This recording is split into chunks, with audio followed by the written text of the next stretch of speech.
옆 사람에게 한번 인사하겠습니다. 좋은 부모 됩시다. 좋은 조부모 됩시다. 이렇게 인사하겠습니다.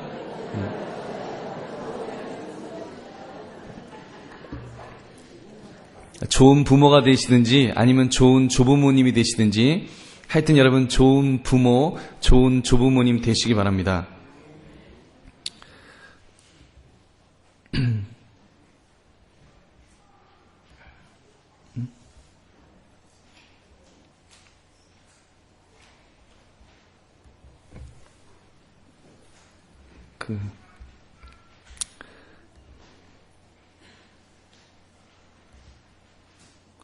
그 순서를 보시면 이제 이런 내용을 여러분들에게 나누려고 합니다. 이번 주에는 부정적인 세상에서 긍정적인 아이로 키우기, 부정적인 세상에서 긍정적인 아이로 키우기, 그리고 다음 주에는 자녀의 잠재력 개발하기에 대해서 우리가 말씀을 나눌 것입니다. 그리고 세 번째 주에는 효과적인 자녀 훈육에 대해서, 그리고 마지막 주에는 승리를 위한 5개의 돌이라는 이런 순서로 우리가 말씀을 나누길 원합니다. 오늘은 이제 그 부정적인 세상에서 긍정적인 아이로 키우기, 부정적인 세상에서 긍정적인 아이로 키우기라고 하는 그런 제목입니다. 여러분 사실 시대가 많이 변했습니다. 옛날만 해도 이렇게 그 세상이 그렇게 부정적이지 않았습니다. 세상은 그런대로 정상적으로 있었다면 거기에 자네들이 조금 삐딱선을 조금 타는 정도였습니다. 선생님 몰래 모여서 담배 피고 술 조금 마시고 그리고 어쩌다가 싸움박질 좀 하고 하는 그 정도로 그런 세상이었습니다. 근데 요즘 세상은 그때하고 비교하면 굉장히 많이 변화되었습니다. 이 긍정적으로 변화된 것이 아니라 부정적으로 변화되었습니다. 그래서 지금은 부정적인 세상이라고 말할 정도로 아주 굉장히 세상이 악해지고 힘들어져 갑니다. 요즘 야동이라 그래서 아이들이 웬만한 애들은 아마 야한 동영상이라 그러죠. 저희 어렸을 때는 상상할 수도 없었던 그런 내용들을 이제 요즘 아이들은 이렇게 쉽게 노출되어 있다는 것입니다. 또 보면은 담배, 술 이 정도는 이런 것은 아무것도 아니고 요즘은요 정상적인 부모 밑에서도 아주 삐딱선을 타는 아이들이 생겨납니다. 근데 그것이 한순간에 정말 한순간에 이렇게 우리 어른들 말하잖아요. 신세 망친다고. 신세 망칠 정도로 아주 그 끔찍한 일에 연루되기가 쉬운 세상을 이렇게 살고 있습니다. 아이가 조금 한번 누굴 잘못 만났는데 에이즈 걸릴 수도 있잖아요. 요즘 같은 경우는 에이즈에 걸릴 수도 있고 또 이상하게 풀려서 아이들이 이렇게 강간 사건이라든가 윤간 사건 같은데 이렇게 그냥 내 자녀는 사실 그렇게 많이 삐뚤어지지 않았음에도 불구하고 세상이 너무 악하다 보니까 세상이 너무 부정적이다 보니까 그렇게 흘러가기가 사실 쉬운 세상이 되었습니다. 또 그 극단적으로는 제가 몇 번 설교에도 말씀드렸지만 요즘은 동성애에 대한 그런 그 영향도 굉장히 크지 않습니까? 저는 진짜 하나님 앞에 그 기도를 해요. 우리 아이들이 하나님 아빠 그러면서 저 장가 갈 거예요. 그러면서 이렇게 여자를 데려오면 저는 할렐루야 하면서 저는 아주 기뻐할 것입니다. 저는 생각해보면 정말 우리 아이들이 결혼할 나이 때쯤 되면 우리나라도 모르긴 몰라도 아들이 와갖고 아빠 나 시집 갈래. 딸이 와갖고 엄마 나 장가 갈 거야. 여러분 그러면 어떻게 합니까? 여러분 얼마나 우리가 지금은 우스갯소리로 이야기하지만 이미 서양 미국 같은 데는 그런 일들이 상당히 이미 보편화되어 있기 때문에 우리가 그런 면에 있어서 정말 이 세상의 부정적인 세상인데 이런 부정적인 세상에서 긍정적인 아이를 키우는 것 이거 굉장히 중요합니다. 사실 여기 앉아 계신 분들은 대부분 저보다 훨씬 더 이미 그렇게 키우신 분들이시고 이미 다 가르치신 분들이 많으신데 제가 할 말이 있겠습니까? 그저 배운 대로 전할 것이니까 제가 잘해서 전하는 것이 아니라 배운 대로 전하겠습니다.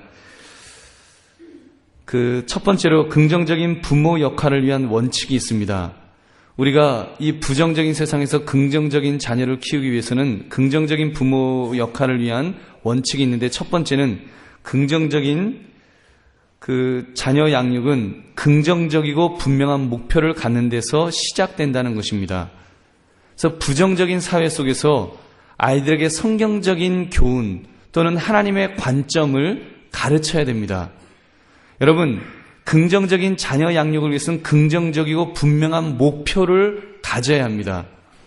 왜 이런 말씀을 드리는가 하면 그 과거의 그런 아버지의 역할과 그 현재의 아버지의 역할이 좀 다르고 세상에서 지금 우리들에게 가르치는 어떤 자녀를 어떻게 가르쳐라는 내용이 좀 다르기 때문입니다. 여러분, 세상에서 가르치는 자녀를 이렇게 이끌어가는 목표가 있다면 행복하게 만드는 것, 자녀를 행복하게 만드는 것이 아마 세상의 목적일 것입니다. 근데 성경이 말씀하는 것은 좀 다릅니다. 우리가 그거를 좀 생각해 봐야 될 텐데, 먼저 이 에베소 6장 4절 말씀, 여러분 한번 같이 한번 읽어볼까요? 또 아비들아, 너희 자녀를 노엽게 하지 말고 오직 주의 교훈과 훈계로 양육하라. 여러분, 이 지금 아버지의 역할, 그래서 자녀들에게 어떻게 가르쳐야 되는지 그런 것들에 대해서 먼저 생각해 보자는 것입니다. 여러분, 우리 과거에는 아버지들이 그 자녀 양육에 별로 관여를 안 하셨습니다. 그죠? 뭐 지금 좋은 할아버지 되실 분들 같은 경우는 자녀는 그냥 난 밖에서 그냥 일만 했어, 이런 분들이 아마 대부분이실 것입니다. 그래서 남편들은 자녀가 탈선하면 아내에게 막 욱박지릅니다. 그래서 집구석에서 애들 하나 제대로 키우지 못하고 도대체 뭐 했냐고 막 욕하고 그렇게 했습니다. 근데 성경은 지금 오늘 우리가 읽은 이 본문 에베소 6장 4절도 보면 아비들아, 너희 자녀를 노엽게 하지 말고 주의 교훈과 훈계로 양육하라고 아버지에게 그 자녀 교육을 맡겼다는 것입니다. 여러분, 아버지로서 어떻게 자녀 교육을 생각하고 계시는지 여러분 한번 생각해 보시기 바랍니다. 과거에는 아버지들이 절대 권력이 있었어요. 그래서 아기가 태어나면 그냥 애를 이렇게 두 다리 사이에 이렇게 탁 놓고, 그리고 이 아이를 내가 키우겠다. 그래갖고 애를 안으면 키우는 것이고, 애를 그냥 팽개쳐버리면 그러면 그 아이는 이렇게 뭐 노예로 팔려가든지 뭐 버림받든지 하여튼 그렇게 됩니다. 그 정도로 아버지의 그 절대적인 권위가 있었는데, 그 당시 그런 시절에 지금 성경은 그 아비들에게 이렇게 말씀하는 것입니다. 너희 자녀를 노엽게 하지 말고, 너희 자녀를 노엽게 하지 말라, 경록해 하지 말라는 것입니다. 여러분 어떻습니까? 자녀를 혹시 노엽게 하지는 않으셨습니까? 여러분, 노엽게 하지 말라는 이야기는 자녀 그 머리에 뚜껑 열리게 하지 말라는 이야기입니다. 여러분, 우리가 부모로서 자녀에게 뚜껑 열리게 하는 일들, 그런 일들 어떻게 얼마나 있었는지 한번 질문해 보십시오. 여러분, 몇 가지를 한번 정리를 해봤습니다. 자녀를 노엽게 하는 경우, 여러분 내가 노엽게 한 경우도 있을 것이고 여러분들 주변에 자녀를 노엽게 한 그런 케이스들이 있을 것입니다. 한번 정리해보면 이런 것입니다. 첫째, 자녀에 대해 지나친 기대를 할 때 자녀는 노엽게 됩니다. 자녀에 대해서 지나친 기대, 여러분 혹시 없으십니까? 특히 이제 어떤 집안이 그런가 하면 엄마 아버지가 전부 명문대를 나왔을 경우, 그때요 자녀가 굉장히 그 스트레스를 받는다는 것입니다. 이제 이런 자녀가 있었대요. 한 성적이 중간 정도 하는데, 그래서 뭐 점수 맞으면 한 B 정도, 한 80점 정도, 이 정도 점수를 맞는데, 그 점수를 가지고 집에 가면 엄마 아버지가 이해를 못한다는 거예요. 이럴 리가 없다. 우리 집안에 어떻게 80점이 나올 수가 있느냐. 이 애비가 지금 어느 대학을 나왔는데, 니네 엄마가 어느 대학을 나왔는데 도대체 이 점수가 도대체 어디서 나온 점수냐? 애한테 그런다는 거예요. 여러분, 저희 집 같은 경우는 80점만 나와도 할렐루야 놀렐루야 할 텐데, 그런다는 거예요. 그 80점 맞았다고 아이를 막 그렇게 한다는 거예요. 그럼 그 아이가 도대체 어디서 태어난 아이입니까? 여러분, 근데 그런 식으로 자녀에 대해서 지나치게 기대할 때 자녀가 노엽게 된다는 것입니다. 또 두 번째는 부모가 자녀를 비교할 때, 여러분, 엄친아 이야기 많지 않습니까? 엄마 친구 아들은 어떤데 너는 왜 그 모양이냐? 그런 것들. 여러분 형제들끼리도 비교 많이 당하지 않으셨습니까? 야, 형은 안 그러는데 너는 왜 이따위냐? 야, 형은 옷을 갖다가 신발을 갖다가 6개월, 1년을 갖다가 신는데 너는 어떻게 신발 신었다 하면 너는 어떻게 두 줌은 다 떨어져 갖고 걸레가 돼 갖고 그러냐? 그래서 막 그렇게 아이를 비교할 때 자녀는 노여워진다는 것입니다. 또 그 편애할 때, 여러분 야곱이 요셉을 그 편애할 때 그 집안에 문제가 있지 않았습니까? 형제들이 모두 다 이렇게 부글부글 화가 나갖고 뚜껑이 열려서 결국은 의붓 동생을 그렇게 죽이려고 했던, 팔아먹는 그런 사건이 있지 않았습니까? 또 부모가 일관성이 없을 때, 그때도 자녀들은 노여워지게 됩니다. 여러분, 이런 경우입니다. 여러분, 자녀들이 엄마 나 TV 좀 볼게요 할 때 여러분 어떻게 대답을 하십니까? 기분 좋은 날은 그래 TV 봐 그래요. 기분 나쁜 날은 야, 넌 TV만 보냐? 그러면서 TV 못 보게 합니다. 여러분, 그러면 애는 헷갈리는 것입니다. 도대체 그 다음엔 눈치만 보는 거예요. 엄마 기분 좋으면, 그러면 이제 엄마 기분 좋을 때 엄마 TV 봐도 돼요? 이렇게 얘기하는 겁니다. 원칙이 없어지면 아이는 노여워집니다. 자기는 열심히 공부 다 하고서 엄마 나 공부 다 했는데 TV 봐도 돼요? 그런데도 엄마가 막 화를 내는 거예요. 넌 TV만 보냐고 막 그러는 거예요. 여러분, 그러면 안 됩니다. 원칙이 있어야 됩니다. 여러분, 집안에 원칙이 있으십니까? 할머니들, 그 손주들이 기분 좋으면 TV 봐 컴퓨터 해. 그러고 기분 나쁘면 이놈의 새끼 그냥 할머니 있다고 TV만 보냐고 막 그러십니까? 여러분, 원칙을 정하셔서, 예를 들면 주중에는 TV를 못 보게 한다든가, 주말에만 TV를 보게 한다든가, 어떤 원칙이 있어야 됩니다. 그래야지 아이가 안정적으로 이렇게 살 수 있지. 안 그러면 맨날 눈치만 봐야 됩니다. 원칙이 없으면 눈치를 봐야 돼요. 여러분, 그러면 얼마나 그 아이가 피곤하겠습니까? 인생이 힘들어지겠습니까? 그리고 또 한 가지, 부모가 과장을 할 때, 과장되게 말할 때 아이들은 노엽게 됩니다. 여러분, 부모로서 자녀들을 어떻게 혼내키셨습니까? 여러분, 그러죠? 애가 뭘 말 안 들으면, 야, 너는 매일, 너는 항상 이렇게 말을 안 듣냐? 여러분, 그러십니까? 안 그러십니까? 너는 왜 항상 말을 안 듣냐? 내가 벌써 이거를 내가 1000번도 더 말했다. 애는 뭐라 그럴까요? 할머니 뻥치고 있네. 1000번은 무슨 1000번. 아직 50번도 말 안 해놓고 무슨 1000번을 갖다가 말했다고 할머니 그러시나. 여러분, 그렇게 되는 거예요. 그리고 아이 보고 너는 왜 항상 말을 안 들어? 왜 아이가 항상 말을 안 들었습니까? 대부분은 말을 들었지. 그렇잖아요. 대부분은 말을 들었는데 부모는 생각 없이 말하는 거예요. 할머니, 할아버지는 생각 없이 말하는 겁니다. 그 말을 과장하는 겁니다. 너는 왜 항상 말을 안 듣냐? 너는 왜 내가 골백번 말했는데 너는 안 듣냐? 그래서 그럴 때 아이들은 노여워지는 겁니다. 내가 도대체 뭐 잘못한 게 있다고 나를 이렇게 한마디로 사람을 정죄하느냐? 여러분, 그렇게 되는 것입니다. 또 한 가지는 부모가 위선을 할 때 아이들은 노엽게 됩니다. 여러분, 그러잖아요. 여러분 혹시 그런 적 있으십니까? 뷔페 식당을 가는데 아이가 이제 6살 이하는 돈을 안 받습니다. 근데 아이가 지금 8살이에요. 갈 때 아이한테 이야기합니다. 야, 언니가 와갖고 나 몇 살? 그러면 6살! 이렇게 말하라고.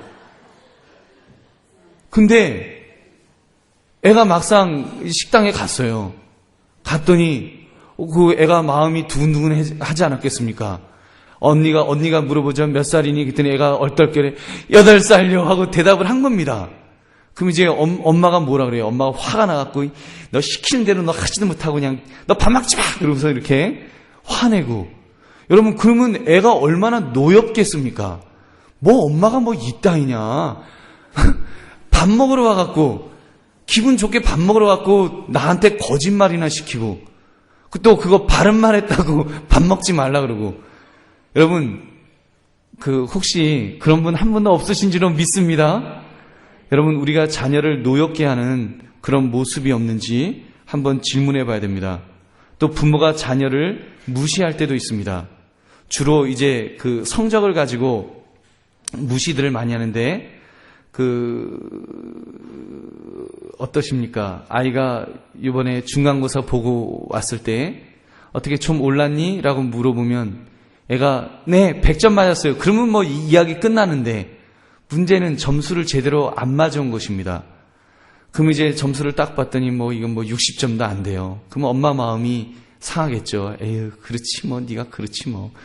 그리고 이제 남편이 왔어요. 아빠가 물어봅니다. 어떻게 애 성적은 어떻게 중간고사 잘 맞았어요? 엄마가 대답을 합니다. 잘난 아들한테 한번 물어보세요. 애가 이제 이야기를 하겠죠. 아빠 점수가 60점도 뭐 어쩌고저쩌고 그러는 거예요. 그럼 이제 엄마가 옆에 있다가 한마디 말을 거둡니다. 아이고 뭐 애가 그렇지 뭐, 씨가 나쁜데 뭐 제대로 되겠냐고. 씨가 나쁜데. 그 얘기 듣고 아버지가 더 열받지 않습니까? 그러니까 아버지가 씨가 나빠?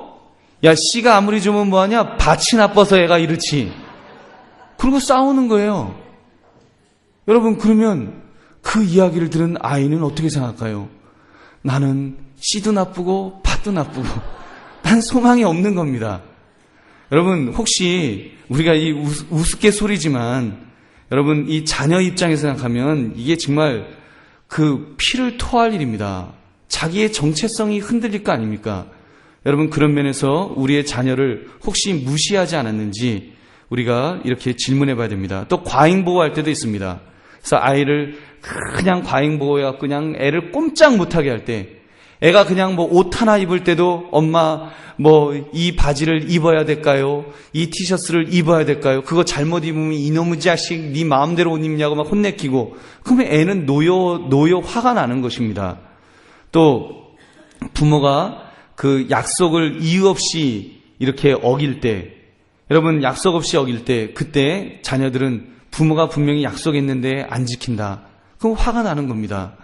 여러분, 그런 식으로 우리가 뚜껑이 열리진 않은지, 또는 자신의 꿈을 강요할 때, 내가 왕년에 의사 되고 싶었어요. 근데 의사가 못 됐어요. 그랬더니 애한테 너는 의사가 돼야 된다고 그냥 강요하는 것입니다. 애는 피만 보면 막 경기하는데, 붉은 피만 보면 경기하는 애한테 너 그냥 의사 되라고.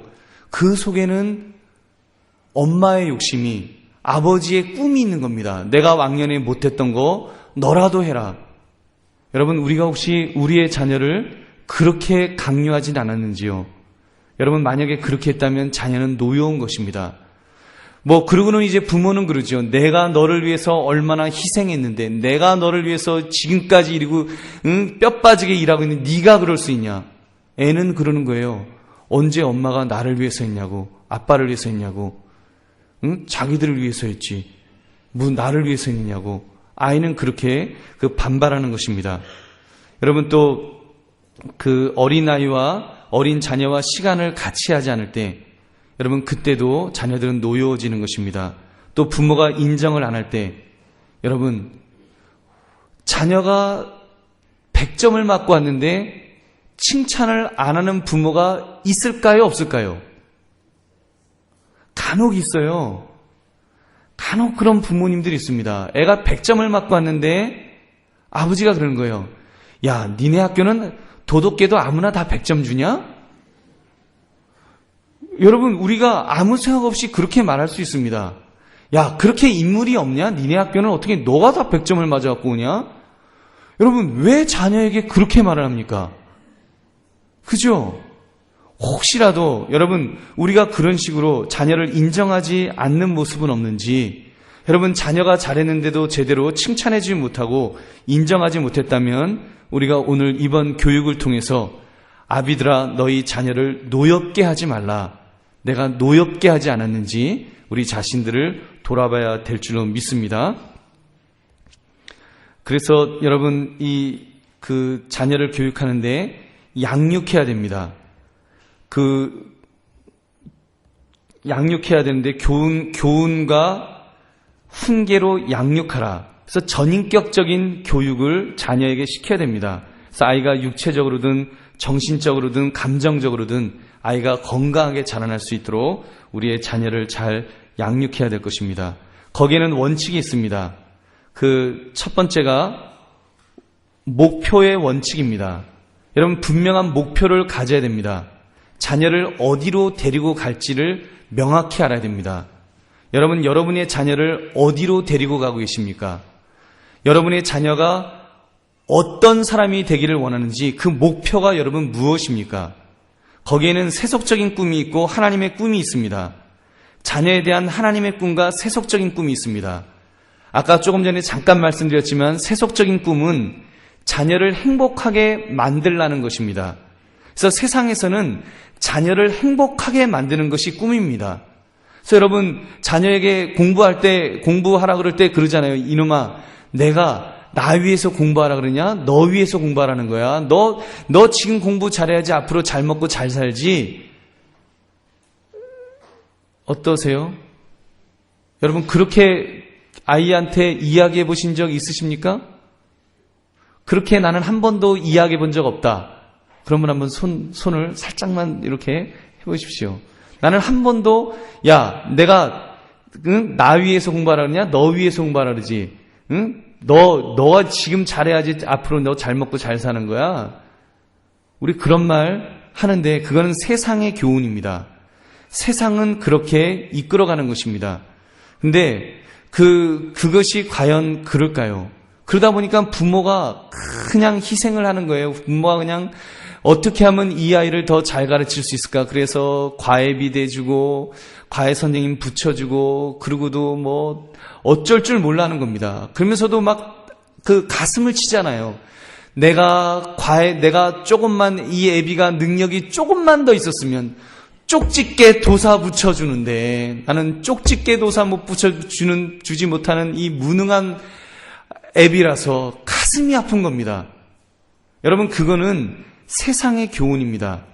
세상이 이끌어가는 꿈이라는 것입니다. 근데 하나님의 꿈은 그렇지 않습니다. 하나님의 꿈은 자녀가 행복해지는 것이 아니라 거룩해지는 것입니다. 여러분, 그거 잘 생각해 보십시오.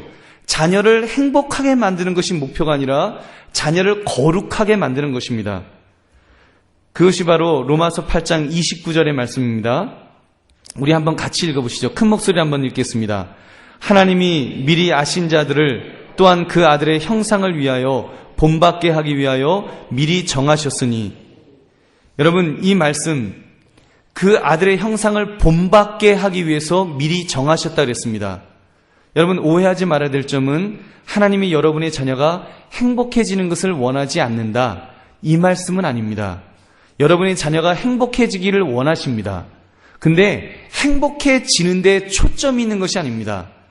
거룩해지는 데 초점이 있습니다. 여러분의 자녀가 거룩해지면 거룩함의 부산물로 여러분 순전한 기쁨이 따라올 줄로 믿습니다. 아까 조금 전에 말씀드렸던 이런 이야기도 연결이 됩니다. 너 이게 지금 나 잘 되라고 공부하라고 하는 줄 아냐? 너 잘 되라고 공부한다. 공부해서 남 주냐? 이거는 세상의 꿈이에요. 세상의 가르침입니다. 근데 아이를 거룩하게 키웁니다. 하나님 안에서 거룩한 자로, 하나님 안에서 하나님이 주시는 비전을 가진 아이로 키우면 그 아이의 생각이 바뀝니다. 배워서 남 주냐가 아니라 배워서 남 줘라. 배워서 남 주는 아이로 아이가 바뀌어집니다. 그러면 그 아이는 생각이 바뀌는 거예요. 내가 이 공부해갖고 잘 먹고 잘 살아야지, 이 정도 되면요, 애들이 요즘은 엄마 아빠가 웬만큼 다 먹이고 살기 때문에 잘 먹고 잘 사는데 꿈이 없습니다. 아유, 그냥 뭐 엄마 아빠가 먹여주겠지, 뭘 잘 먹고 잘 살아. 그리고 더 이상 꿈을 안 가집니다. 그러니까 해벌레 사는 거예요. 근데 여러분, 여러분의 자녀가, 우리의 자녀가 정말 거룩해져서 하나님 앞에 거룩한 자로 서 있으면, 하나님 앞에 쓰임받는 깨끗한 그릇으로 있으면, 그래서 그 아이들이 꿈을 가지면 어떻게 될까요? 그래서 내가 배워서 남 주는 아이가 되자, 내가 배워서 남 주는 사람이 되자, 이렇게만 아이가 클릭이 될 수 있다면 그 아이는 공부하지 말라 그래도 공부할 것입니다. 여러분 맞습니까? 틀립니까? 예? 아이가 그 정도 꿈이 생기면 문제는 지금 꿈이 없는 거예요. 문제는 하나님이 주시는 꿈이 없으니까 아이가 그냥 눈이 이렇게 풀려가지고 지금 졸리셔서 이렇게 풀리신 그 표정이 24시간 이어지는 것입니다. 여러분 얼마나 안타까운 일입니까? 근데 하나님 앞에 붙들림 받는 아이로 거룩한 아이로만 설 수 있다면 그 아이는 여러분 눈이 초롱초롱한 아이로 바뀌게 될 줄은 믿습니다. 그래서 여러분 그런 지도자까지 될 수 있다면 그래서 위대한 일을 감당하는 일꾼이 된다면 그런 인생의 그런 행복감 같은 거는 그거는 저절로 부산물로 따라오게 될 줄로 믿습니다. 여러분 그런 목표를 가지고 자녀를 거룩하게 키우시는 저와 여러분 되시기를 주님의 이름으로 축원합니다. 여러분 그래서 아까 말씀드렸던 교재의 목표 위에 거기다가 여러분 예수 그리스도라고 그렇게 써보십시오. 그래서 목표를 잡으시는데 애를 행복하게 하겠다는데 목표가 아니라 그 목표가 예수님처럼 예수님 닮아가는 아이로 내가 키워보겠다. 이런 꿈을 가지시는 우리가 되기를 바랍니다. 두 번째는 긍정적인 양육 방식은 우리가 가르치는 것을 몸소 행하도록 요구합니다. 여러분, 긍정적인 양육 방식은 우리가 가르치는 것을 행하는 것입니다. 조금 전에 우리 장로님들하고 같이 성경 공부하면서도 그런 비슷한 이야기가 잠깐 나왔었습니다만, 여러분, 우리가 가르친 것을 몸소 행하는 것이 중요합니다. 그것이 요구됩니다. 다른 말로 하면 가르치는 것을 실천해야 합니다. 자녀들은 부모를 보고 있습니다. 그냥 그 아이들이 보려고 보는 것이 아니라 저절로 자녀들은 그 부모를 보면서 자라납니다. 그래서 고린도전서 4장 14절부터 16절에 이 사도 바울이 고린도 교회 교인들에게 이런 이야기를 합니다. 지금 탈선해 있는 교인들인데 그 교인들에게 내가 이렇게 본받는 자가 되겠다라고 그렇게 말씀하는 내용입니다. 여러분 한번 같이 읽어보시죠. 내가 너희를 부끄럽게 하려고 이것을 쓰는 것이 아니라 오직 너희를 내 사랑하는 자녀같이 권하려 하는 것이라. 그리스도 안에서 일만 스승이 있으되 아버지는 많지 아니하니 그리스도 예수 안에서 내가 복음으로써 너희를 낳았음이라. 그러므로 내가 너희에게 권하노니 너희는 나를 본받는 자가 되라. 아멘. 여러분 본받는 자, 자녀에게 본받는 자가 되라고 말할 정도로 그렇게 가르쳐야 한다는 것입니다. 그것이 바로 모범의 원칙입니다. 모범의 원칙. 거기 보면 여러분 부모가 자녀에게 모범을 보여야 됩니다. 여러분 혹시 여러분 가정 중에 이런 가정 있으셨습니까? 아버지가 모범을 안 보여요. 아버지가 그야말로 멍멍이처럼 삽니다.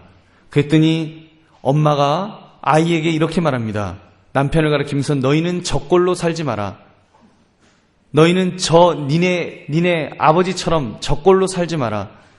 여러분 만약에 그렇게 말을 한다면 자녀가 무엇을 배울 수가 있겠습니까? 여러분 누가복음 6장 40절에 보면 예수님께서 제자가 그 선생보다 높지 못하나 무릇 온전하게 된 자는 그 선생과 같으리라 그랬습니다. 그것이 바로 모범의 원칙입니다. 여러분 우리가 소유할 수 없는 것을 자녀에게 나누어 줄 수 없습니다. 우리가 자녀에게 굉장히 분주합니다.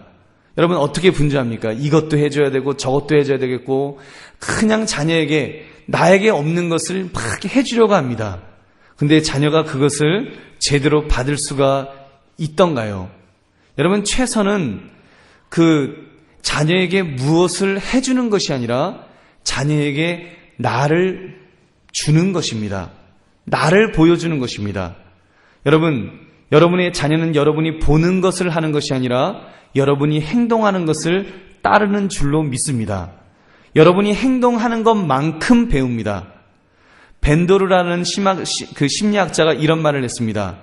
지구상에서 가장 강력한 교육 도구는 관찰된 모델 행위이다. 관찰된 모델 행위, 제일 강력한 교육의 도구는 보여준 것, 그 모델 행위로 보여준 것, 그것이 제일 좋은 교육 재료라는 것입니다. 여러분, 그냥 가르친다고 이게 제대로 교육되는 것이 아닙니다. 그러니까 여러분, 사실 그렇잖아요.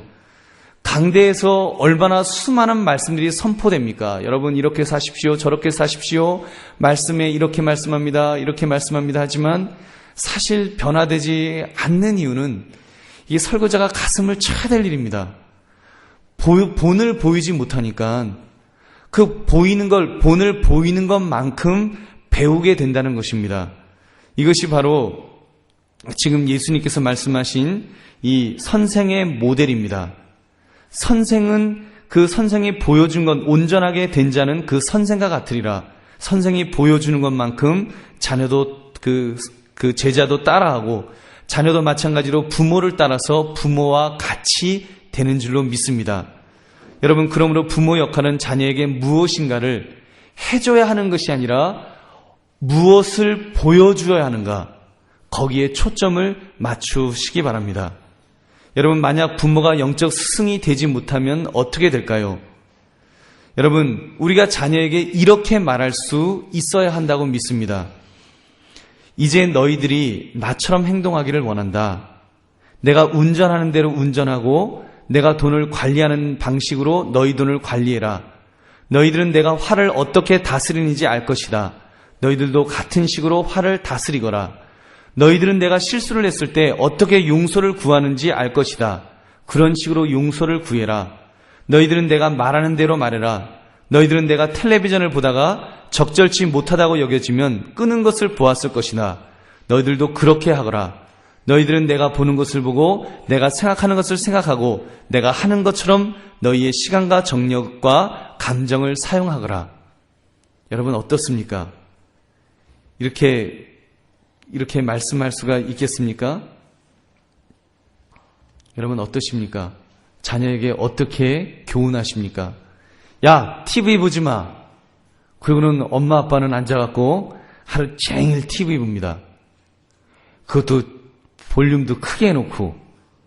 그리고 무슨 애가 공부를 합니까? 애가 궁금한데.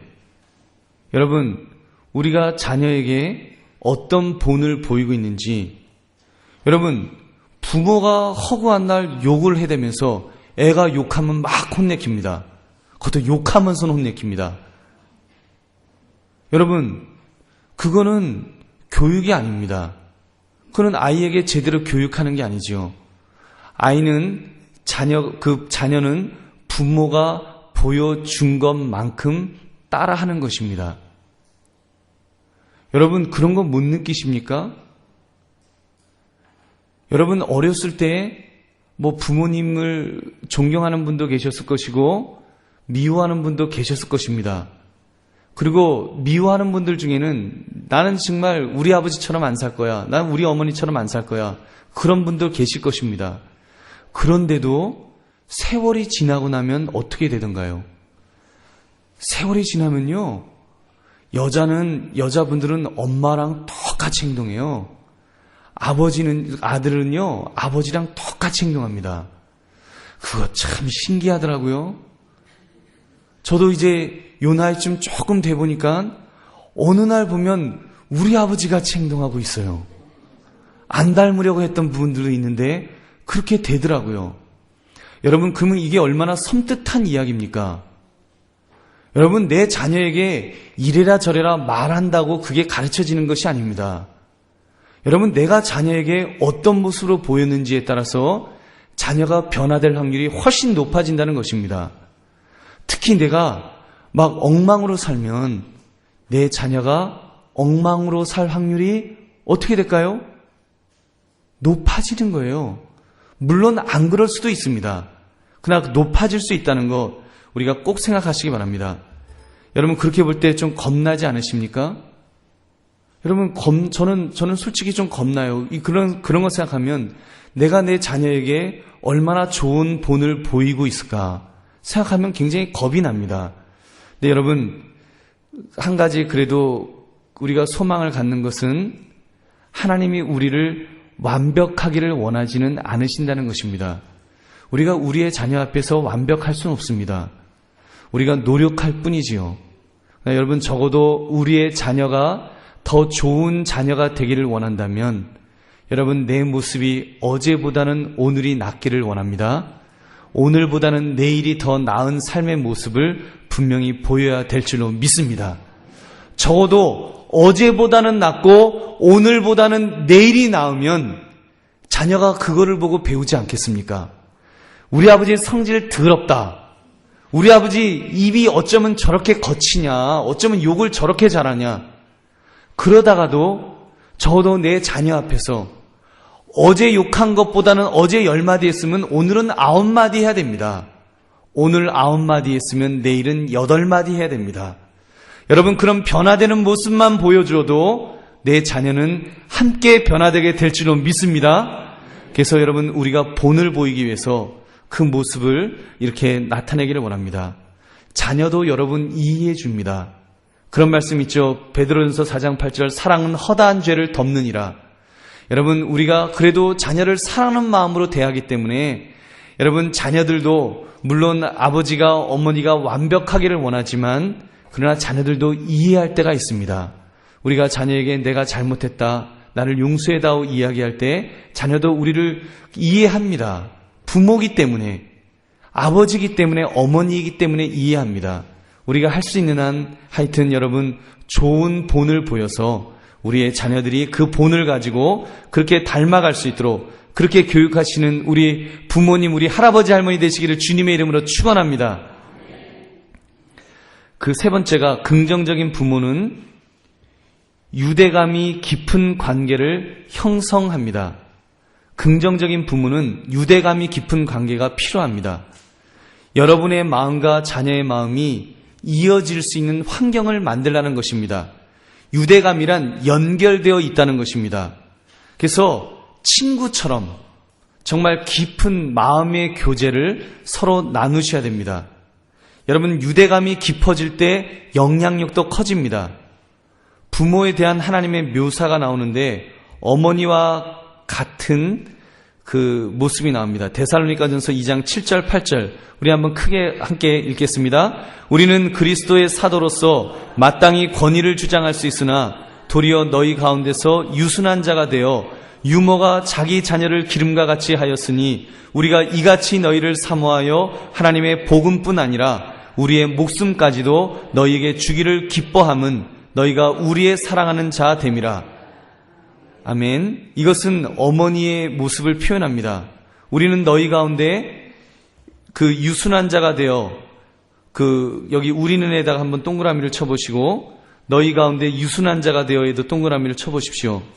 그 유모가 자기 자녀를 기름과 같이 여기도 동그라미를 쳐보십시오. 그 8절에 보면 또 우리가 이같이 너희를 사모하여 하나님의 복음뿐 아니라 우리의 목숨까지도 너희에게 주기를 기뻐함은 너희가 우리의 사랑하는 자 됨이라. 여러분, 어떻게 이것이 가능할까요? 사랑하기 때문에, 어머니로서 사랑할 때 이것이 가능합니다. 그래서 여러분, 이 사랑에도 한번 동그라미를, 너희가 우리의 사랑하는 자라는 사랑에도 동그라미를 치십시오.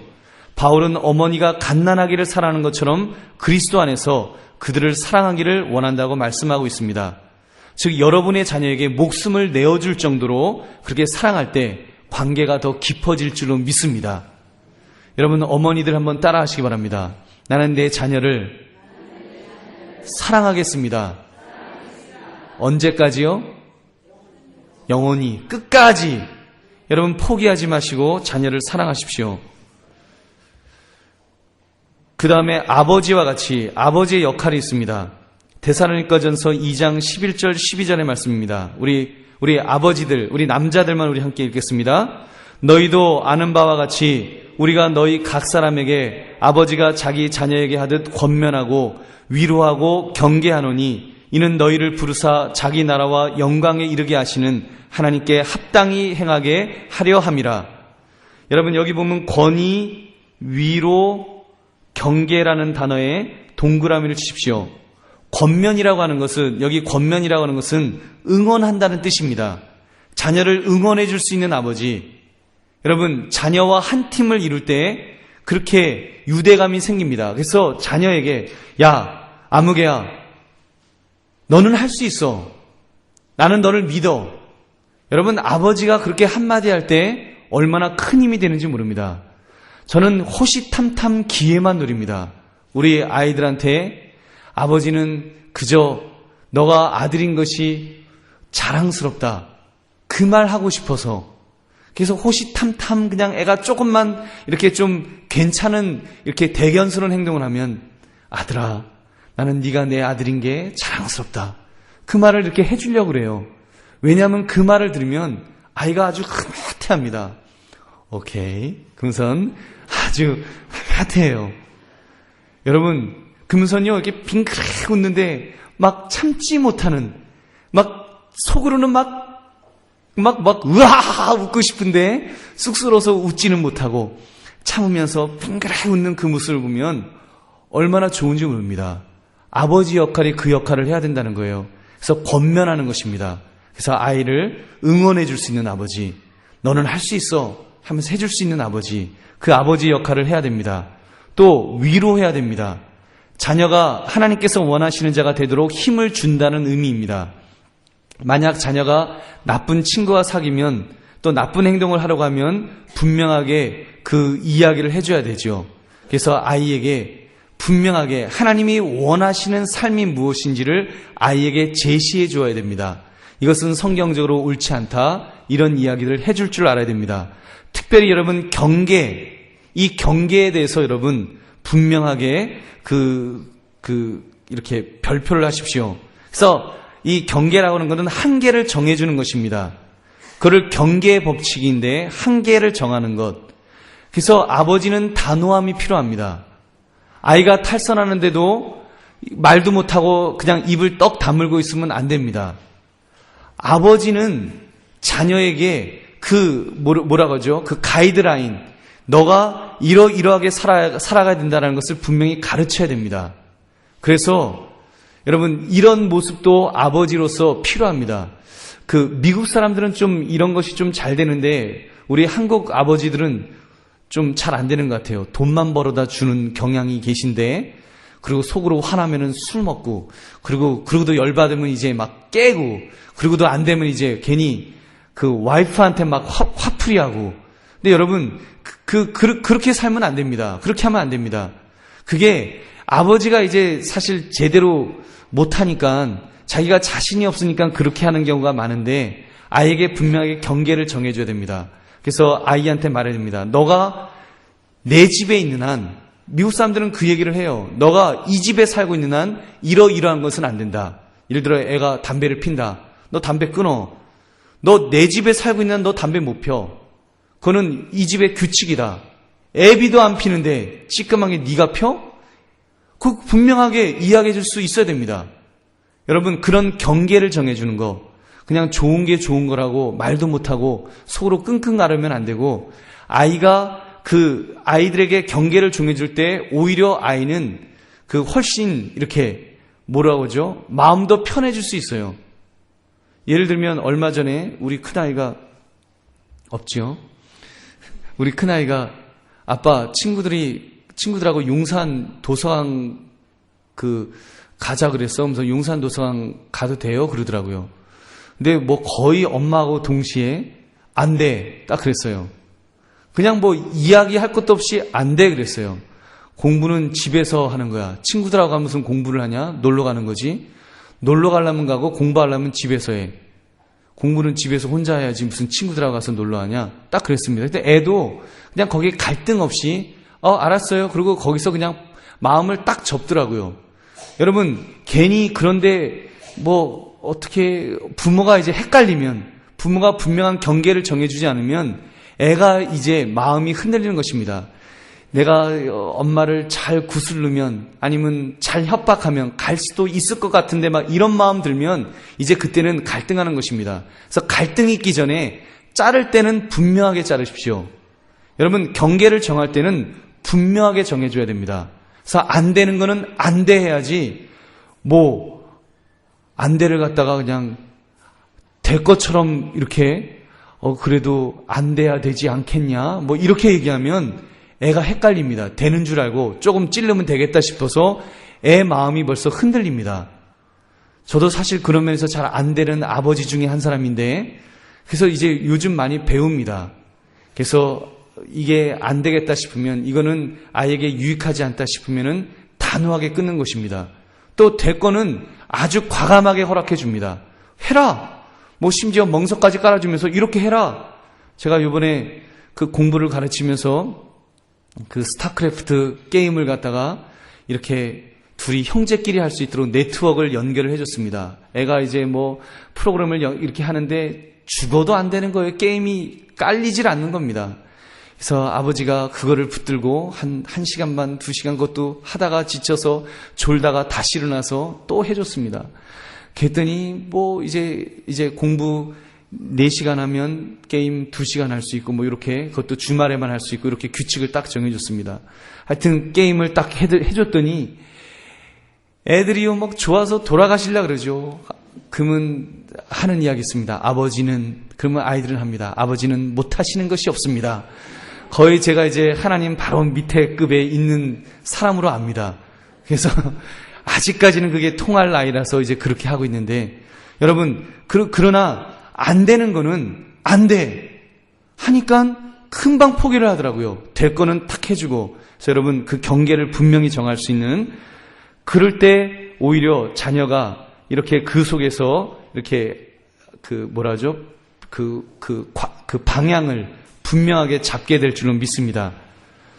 그래서 이 관계의 원칙에 있어서 공식이 있습니다.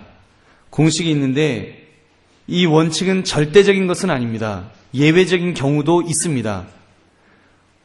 그 관계가 깊은데도 탈선할 수도 있고, 또 관계가 깊지 않은데도 자녀가 잘 되는 경우도 있습니다.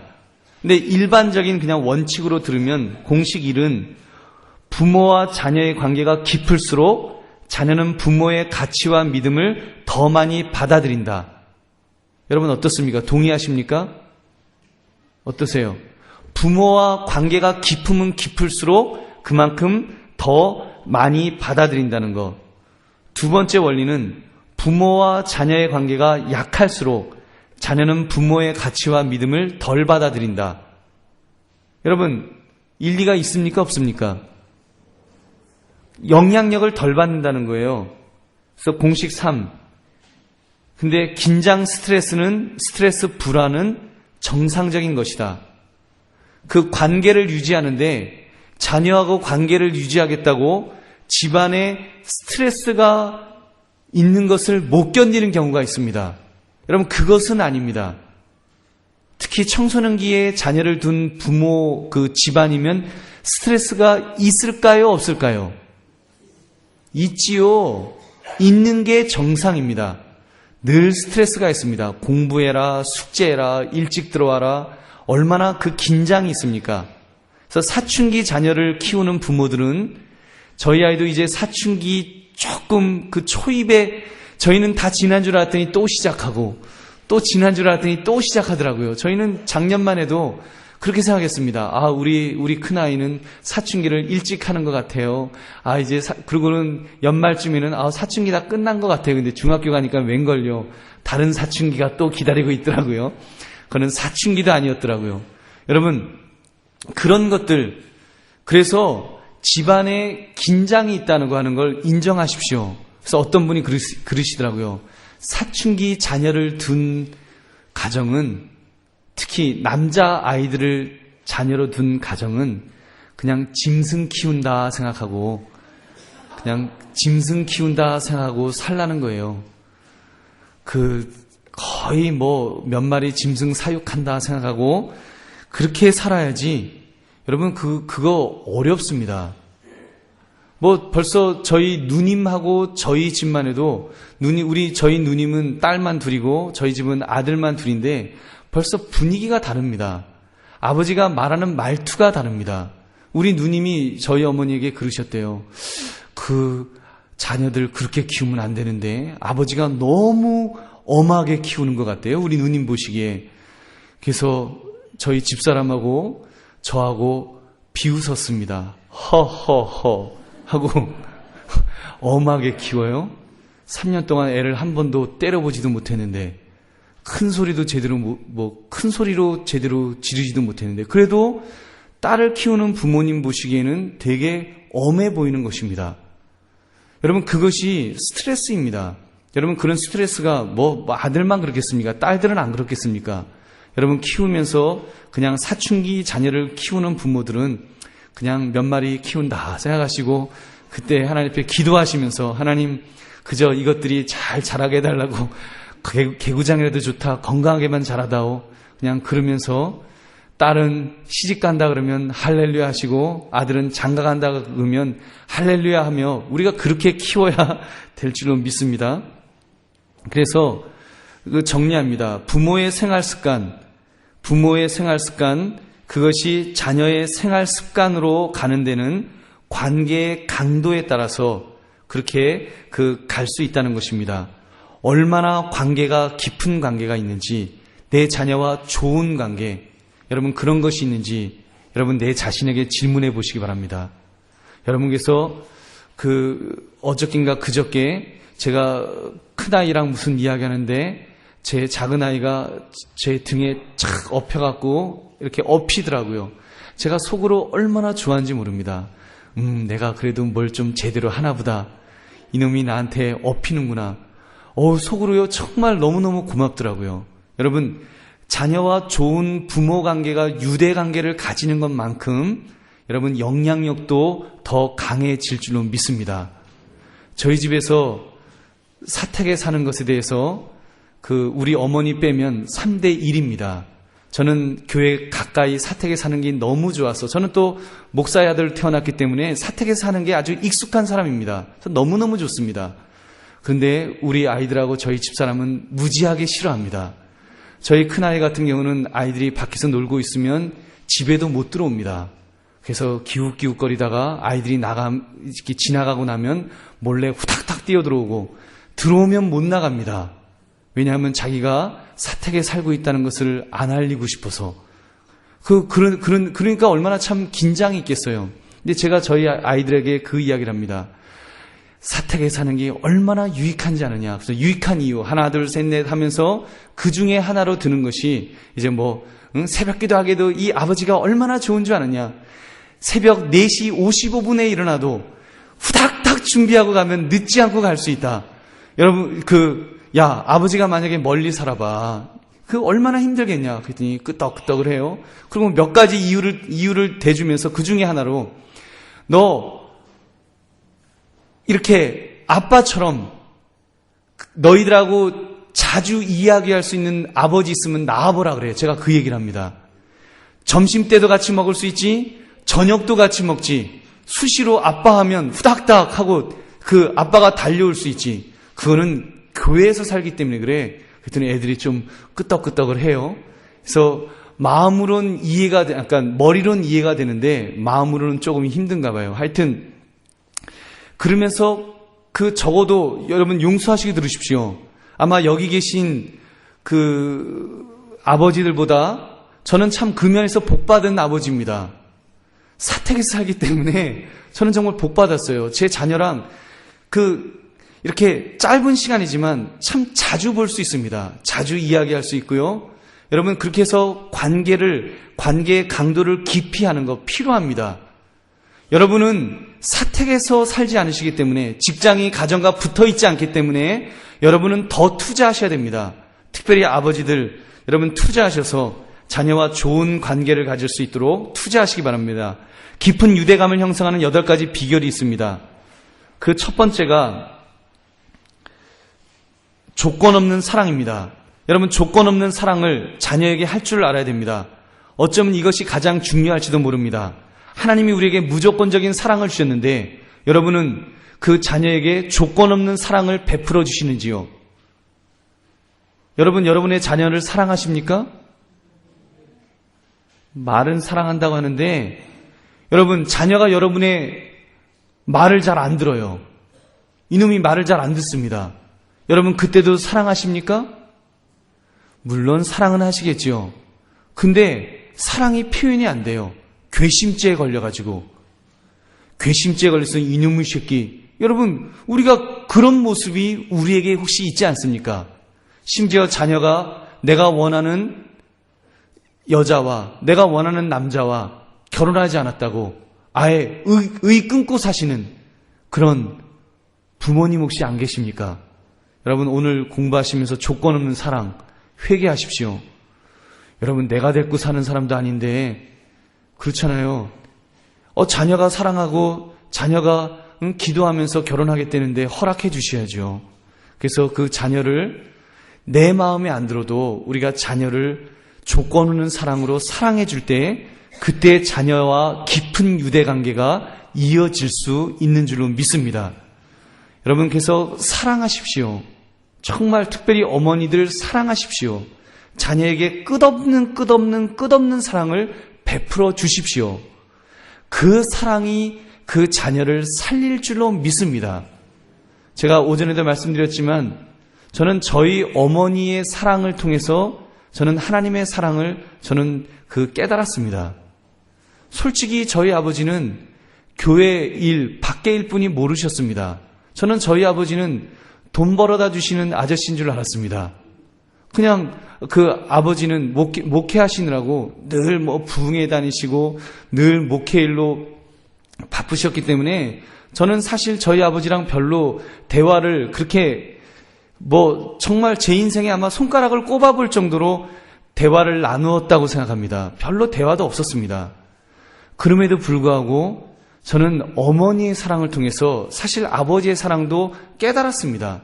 마지막에 보니까 그게 아니더라고요. 제가 저희 아버지의 사랑을 깨닫게 된 것은 아버님 돌아가시고 유품 정리하다가 그 제 성적표가 우리 아버지 유품 속에 있더라고요. 좋은 성적표면 제가 말도 안 합니다. 왜 그 기록이 어떻게 우리 아버지 손에 있는지 제가 없앴습니다만 우리 아버지는 갖고 계셨더라고요. 그게 아버지 사랑이라는 걸 제가 나중에 깨달았습니다.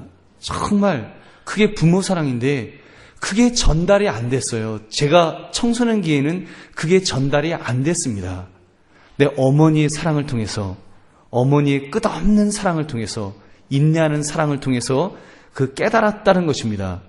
만약에 우리 어머니가 그렇게 사랑하지 않으셨다면 저는 아마도 아무도 나를 사랑하지 않아 아마 그랬을 것입니다. 그리고 벼랑 끝에서 아마 뚝 하고 떨어졌을 거예요. 근데 벼랑 끝에서 설 수 있었던 것은 나를 사랑하시는 어머니가 있다는 걸 알기 때문에, 눈물을 흘리며 기도하시는 어머니가 계시다는 것을 알기 때문에, 내가 사랑받고 있다는 것을 알고 있기 때문에 멈출 수 있었다고 믿습니다. 여러분 솔직히 여러분은 안 그렇습니까? 여러분 어머니에 받았던 사랑, 아버지에게 받았던 그 사랑이 여러분 그 깊은 유대 관계를 형성해 주는 줄로 믿습니다. 또 한 가지 이제 빨리 하겠습니다. 계획된 시간입니다. 계획된 시간. 그래서 자녀와 시간 계획표를 넣으십시오. 여러분, 특히 아버지들 밖에서 일하시다 보면 우선순위에서 자녀는 항상 밀립니다. 저도 거의 아이들하고 밀리는 편인데, 여러분 그 계획된 시간표에 그 자녀와의 만남을 꼭 넣으십시오. 그래서 그 약속을 지키십시오. 저도 내일 제가 정한 건 아니지만 저희 아이 친구 엄마가 정해서 이제 과천에 가갖고 캠핑을 하기로 했습니다. 그래서 과천 그 대공원인가요? 거기서 이제 캠핑을 하기로 했는데 제가 정말 제 평생에 아마 거의 처음으로 약속을 지킬 수 있을 것 같은데 장례나면 못 지킵니다. 근데 장례 안 나실 줄로 믿습니다. 근데 여러분, 우리가 그거 지켜야 됩니다. 지금 아이가 어릴수록 부모가 지켜줘야 돼요. 조금 더 크게 되면 그때는 이제 부모가 시간을 내도 자녀가 시간 없다고 이제 그때는 안 만나줍니다. 여러분, 자녀들이 나 바빠서 안 만나주겠다고 할 그날이 가까이 오기 전에 여러분 회개하시고 여러분 자녀와 계획을 잡으시고 시간을 내시기 바랍니다. 세 번째, 집중된 관심입니다. 여러분, 자녀와 대화할 때 건성으로 대답하지 마시고 진지하게 대답하십시오. 그래서 아버지들 특히 신문 보면서 TV 보면서 대답하지 마십시오. 여러분 자녀가 이렇게 이야기를 물어보는데 신문 보면서 대답하면 안 되죠. 자녀와 눈을 마주치면서 그렇게 대화를 하시기 바랍니다. 그래서 네 번째가 눈 맞춤입니다.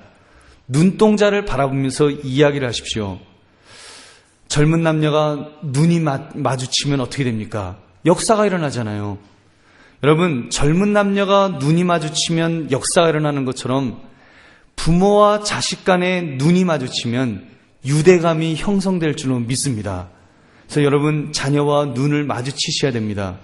우리나라는 좀 그렇지 않잖아요. 우리나라 같은 경우는 똑바로 이렇게 어른을 쳐다보면 이게 어디 똑바로 그 어른을 갖다가 그냥 똑바로 쳐다봐? 뭐 그러는데 여러분 사실은 쳐다봐야 됩니다. 그 미국 서양 사람들은 쳐다보잖아요. 쳐다보는 이유가 있습니다. 그래야지 거짓말을 못합니다. 대화를 나눌 때는 항상 너 뭐 어땠어? 라고 이야기할 때 눈을 똑바로 쳐다보고 이야기하기 때문에 정직하게 말할 수뿐이 없습니다. 근데 우리는 부모들하고 이야기할 때 뭐 눈 안 마주치잖아요. 얼마든지 신문에서 대답할 할 수 있습니다. 너 오늘 뭐 도서관 갔다 왔어? 안 갔다 왔거든요. 나이트클럽 갔다 왔거든요. 그래도 신문 탁 이렇게 하고는 응 갔다 왔어? 이렇게 할 수 있습니다. 눈을 마주치면서 이야기하면요 눈빛이 흔들립니다. 여러분 그래서 눈을 마주치십시오. 특별히 우리 어머니들 자녀를 키우실 때 이건 한 가지 그 팁인데 자녀가 무지하게 말 안 듣지요. 엄마가 야 물 좀 떠와라. 안 떠와요. 물 좀 떠와라. 안 떠와요. 야 물 떠! 그러면 그때 가서 떠옵니다. 여러분 왜 그런지 아십니까? 눈을 안 마주치기 때문에. 엄마도 딴짓하면서 하는 거예요. 설거지하면서 야 물 좀 떠. 애는 애대로 놀면서 응 그러고 서로 눈을 안 마주치는 거예요. 그러니까 안 듣습니다. 여러분 엄마가 가셔서 애가 컴퓨터 하고 있으면 고개를 돌려서 눈을 마주치고 이야기를 하십시오. 얘야 물 떠와라. 그러면 아마 웬만하면 들을 것입니다. 눈빛이 서로 마주치면 역사가 일어난다니까요. 여러분 그래서 눈 맞춤이 분명히 있어야 됩니다. 저는 그런 면에서 저희 아이들하고 눈 맞춤을 참 자주 하고요. 저는 특히 기선제압을 저는 하는 편입니다. 그 아들과 아버지의 관계는 기선제압이 있어야 된다고 저는 생각해서 아버지가 얼마나 센 사람인지 저희 아이들한테 저는 보여줍니다. 그래서 특별히 장난할 때 좀 무식한 방법이지만 아주 세게 장난을 내서 애가 우리 아버지는 무지하게 힘세다라고 아이들은 믿고 있습니다. 그래서 아버지가 한 번만 야 하고 눈빛만 이렇게 힘줘도 애들은 바르륵 떱니다. 뭐 그런다고 아주 무서워서 살진 않아요. 그래서 그것 때문에 좀 고민이 됐는데 여러분 할 땐 눈 맞춤이 있으셔야 됩니다. 다섯 번째 지속적인 의사소통을 하셔야 됩니다. 그러기 위해서 함께 그 지속적인 의사소통을 하셔야 되는데 함께 저녁 식사를 하십시오. 그런 방법들 또 함께 잠자리에서 이야기를 들려주십시오. 또 함께 체험하기 그런 거 중요합니다. 그래서 제가 좀 전에 말씀드린 것처럼 아이들과 함께 한번 이번에 캠핑을 한번 가보려고 그럽니다. 여러분 그런 함께 저녁 식사를 하거나 함께 잠자리에서 이야기를 들려주거나 함께 체험하는 그런 지속적인 의사소통 여러분 분명히 그것이 있어야 됩니다. 여러분 얼마나 여러분 자녀들과 손주들하고도 마찬가지입니다. 대화를 나누시는지 질문해 보시고 여섯 번째 육체적인 접촉이 필요합니다. 그래서 안아주는 거, 팔씨름하는 거, 포옹하는 거, 키스하는 거 그거 굉장히 좋습니다. 여러분 자녀들하고 잘 안아주십니까? 잘 안아주십니까? 할아버지 할머니들 잘 안아주세요? 이렇게 잘 안아줘야 됩니다. 저는요 뭐 무지하게 뽀뽀합니다. 하여튼 우리 뭐 작은 애가는 무지하게 뽀뽀합니다. 큰 애는 수염이 나기 시작해서 못합니다. 큰 애한테는요 손목도 제대로 못 잡아요. 그래서 근데 지난번에 제가 저희 큰아이가 키가 이제 1m 70을 육박해서 벌써 이제 아저씨 냄새가 나서 사실 못 업습니다. 아까 업을 힘은 있는데 업으려 그러면 야, 엎혀. 그러면 애가 뭐라 그러겠어요?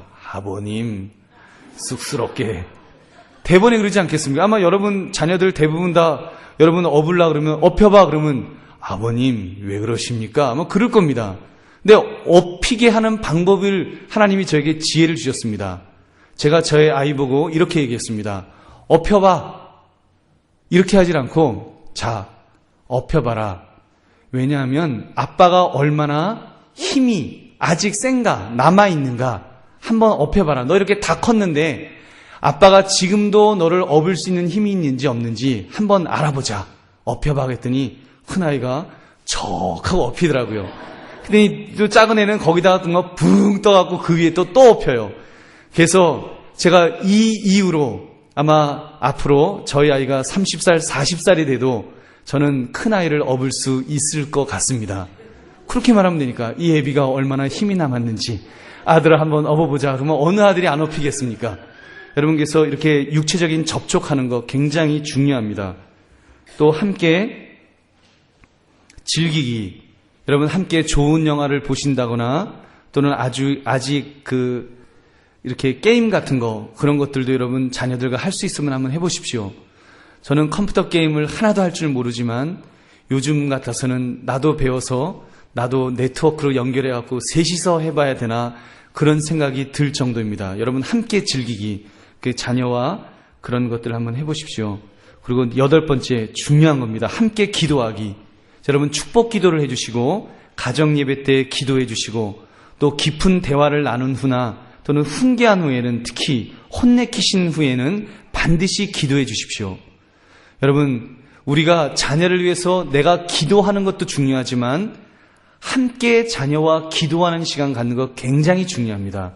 여러분 자녀와 함께 기도하는 시간들을 많이 가질 수 있기를 바랍니다. 이제 거의 다 끝났습니다. 4번째, 긍정적인 양육 태도는 교정과 유지를 요구합니다. 여러분 지금 자녀 교육에 대해서 이렇게 말씀을 드렸는데 여기에 완벽한 계획과 방법이란 것은 없습니다. A라는 아이에게 이렇게 했더니 되더라. 그러면 B, C, D, E, F, G 다 똑같은 방법으로 해서 되지를 않습니다. 똑같은 부모 밑에서 똑같은 엄마 뱃속에서 태어난 두 아이도 정말 판이하게 다르더라고요. 그리고 세월이 지날수록 또 달라가고요. 시간이 지날수록 다르고 환경이 다르고 정말 너무너무 많이 다릅니다. 여러분 그러므로 그러기 위해서 긍정적인 양육 태도를 위해서는 교정과 유지가 필요합니다. 그래서 필요할 때마다 고치셔야 되고 또 우리가 지켜야 될 것들은 계속해서 유지해 나가야 됩니다. 그래서 이런 것들 그 교정과 유지를 잘 균형을 잡혀서 하심으로 우리가 긍정적인 양육 태도를 계속해서 가질 수 있기를 바랍니다. 여러분 근데 이제 마지막으로 여러분이 실패했을 때 여러분 그때가 문제입니다. 여러분 중에는 지금 오늘 말씀을 이렇게 오늘 말씀을 들으시면서 더 낙심이 되는 분도 혹시 계실 것입니다.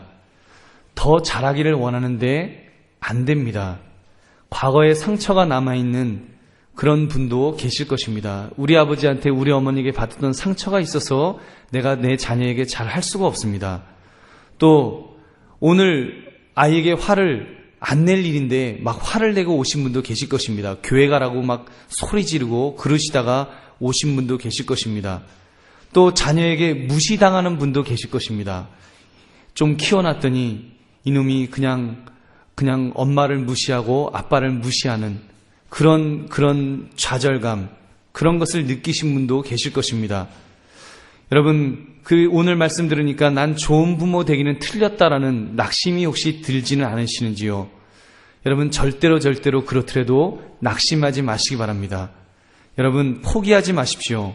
이럴 때 요한 1서 1장 19절을 여러분이 실패했을 때 요한 1서 1장 9절을 여러분 기억하시기 바랍니다. 우리 함께 읽겠습니다. 만일 우리가 우리 죄를 자백하면 그는 미쁘시고 의로우사 우리 죄를 사하시며 우리를 모든 불의에서 깨끗하게 하실 것이요. 여러분, 이 말씀처럼 하나님께서 우리의 죄를 고백하면 용서하여 주십니다. 여러분, 이 말씀이 먼저 우리가 하나님께 우리의 부족함을 하나님께 기도함으로 용서를 구해야 됩니다. 나의 부족함, 나의 나태함, 나의 연약함, 나의 또 못된 속성들, 그런 것들을 다 고백하고 이제 회복하게 해달라고 하나님 앞에 기도해야 될 줄로 믿습니다. 둘째는 자녀에게 용서를 구하십시오.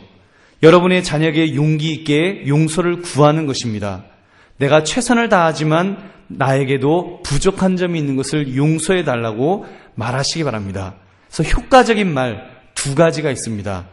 그 첫째 말이 미안하다는 말입니다.